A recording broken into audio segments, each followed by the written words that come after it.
الأجل مولا مولا.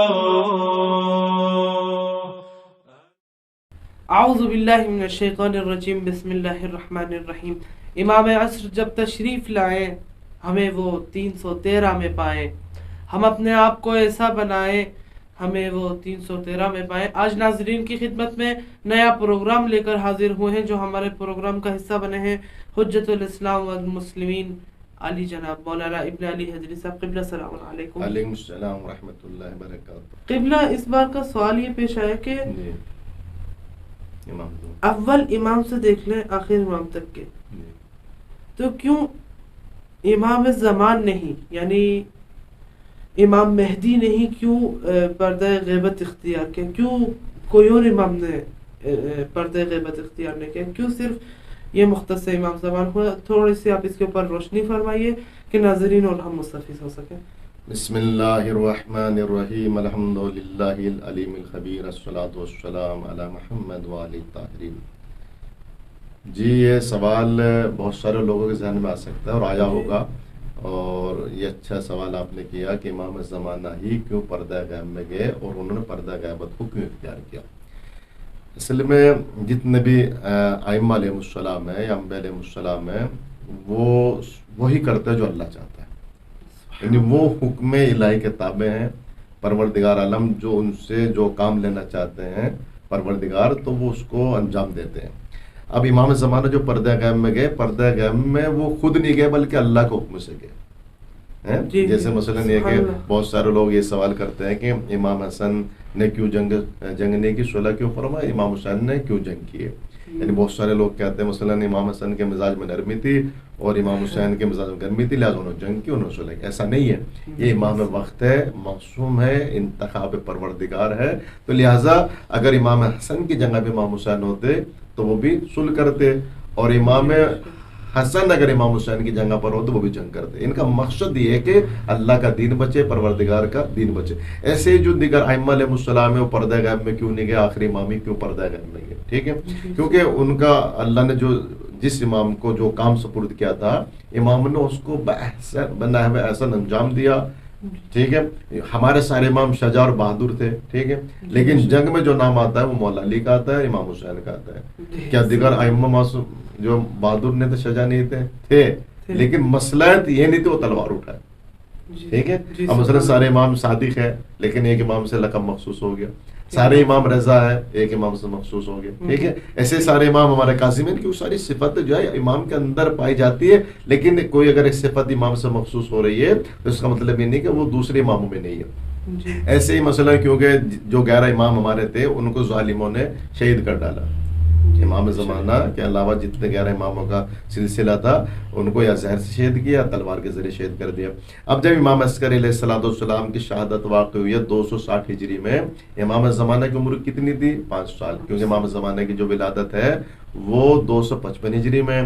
اب اس وقت کا جو ماحول تھا، ایک تو یہ تھا کہ امام زمانہ کی جو والدہ ماجدہ جناب نرجس خاتون تھی، یعنی امام زمانہ کے حملوں کو بھی اتنا پوشیدہ رکھا گیا تاکہ دشمن کو خبر نہ ہو. دشمن کو پتہ چل جاتا تو وہ یعنی کوشش یہ تھی کہ امام زمانہ کو دنیا ہی میں نہ آنے دے. جس طرح جناب موسیٰ کی وجہ سے فرعون نے بہت سارے بچے قتل کرائے کہ ان کا فرعون کا جو تخت ہے حکومت الٹ دے، اس خطرہ تھا دشمن کو. ایسے ہی امام زمانہ کے وجود سے بنی عباس کو خطرہ تھا، یہاں تک کہ جس شب میں امام زمانہ کی ولادت ہوئی ہے جناب امام عسکری علیہ السلام نے جناب حکیمہ خاتون سے کہا کہ آج کی شب حجت خدا کا زور ہوگا. اب یہ بی بی کہتی ہے رات بھر عبادت کرتی رہی بلکہ، اور جب مثلا وقت رات کا گزرتا رہا تو پھر میں نے سوچا کہ امام عسکری تو فرما رہے تھے کہ حجت خدا کا ظہور ہوگا، رات تو ختم ہونے والی، اذان کا وقت قریب ہے، صبح نمودار ہونے والی ہے. تو امام عسکری علیہ السلام نے اپنے حجرے سے آواز دی کہ شک نہ کرنا، وقت کا امام پیدا ہوگا اور حجت ظاہر ہو کے رہے گی. تو دیکھا امام زمانہ کا یعنی مثلا ولادت ہوگی امام زمانہ کی، یعنی اتنا مخفی تھا کہ گھر کے افراد کو بھی امام زمانہ کی ولادت کی خبر نہیں تھی. اب جیسے مثلا 5 سال جو امام عسکری السلام نے امام زمانہ کو اپنے گھر رکھا، بلکہ خاص شیعوں کو بتایا صرف تاکہ لوگ یہ سمجھ جائے کہ امام عسکری کے بعد بھی کوئی امام ہے. یعنی ہر شیعہ کے سامنے بھی امام عسکری نے امام زمانہ کو ظاہر نہیں کیا کہ میرا بیٹا موجود ہے، بلکہ جو خاص تھے، بالکل اخص افراد تھے، انہیں بتایا کہ دیکھو میرا بات، یہ حجت خدا تمہارا امام ہے۔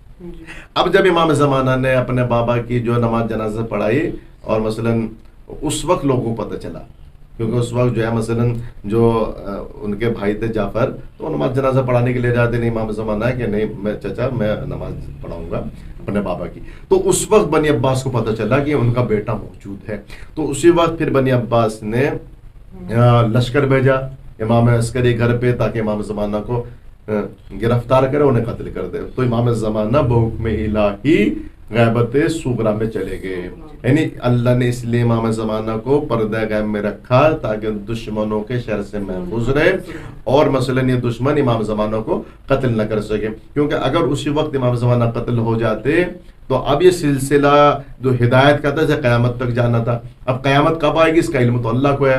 تو اگر امام زمانہ آخر حجت اس زمانے میں قتل ہو جاتی، اس زمانے امام زمانہ شہید ہو جاتے، اب یہ قیامت تک کا جو پیریڈ تھا، زمانہ تھا، یہ حجت خدا سے خالی رہتا، کیونکہ نبوت ختم ہو چکی تھی آخر نبی کے اوپر۔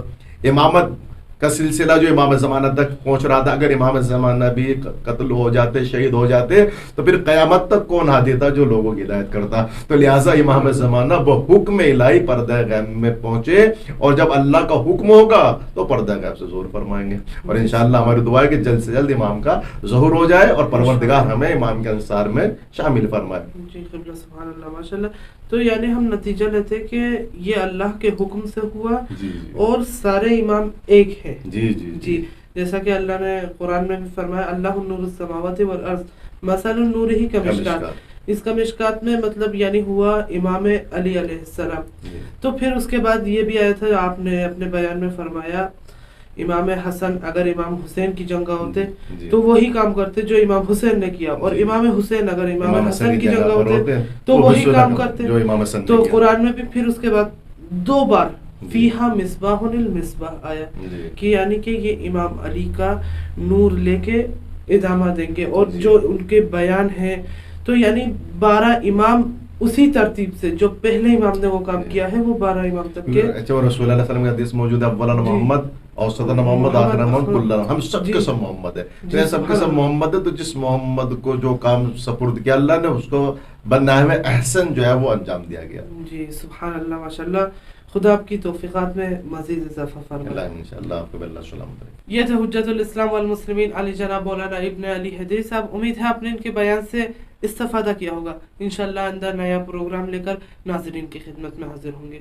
جب تک کے لیے اپنے میزبان رضا رضوی اور 313 اسٹار ٹیم کو اجازت دیجیے۔ والسلام علیکم ورحمۃ اللہ وبرکاتہ۔